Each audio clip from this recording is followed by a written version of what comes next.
590তে পেয়ে যান বরণকুলো, online offline দু জায়গাতেই। সময়ের অভাবে ডেলি ভ্লগ এখন আর সেভাবে করে ওঠা হয় না।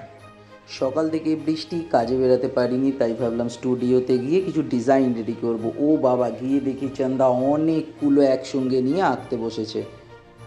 জিজ্ঞেস করে জানলাম এক দিদি আমাদের চিনার পার্কের ব্রাঞ্চে এসেছিল আর একসঙ্গে অনেকগুলো বরণকুলো আর পান পাতা অর্ডার করে গেছেন।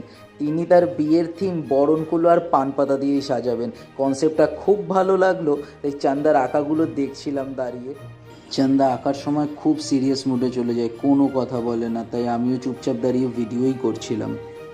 চান্দার প্রত্যেক কটা ড্রয়িং এতটাই নিখুঁত ছিল যে সব কটাগুলো আমার পরপর দেখে বিশ্বাসই হচ্ছিল না যে ও সেম হাতেই এঁকেছে। কারণ প্রত্যেক কটা দেখতেই সেম, একেবারে সেম ছিল, মনে হচ্ছিল যেন মেশিনে প্রিন্টিং করা। দেরি না করে আপনার বিয়ের কুলো আজই অর্ডার করুন।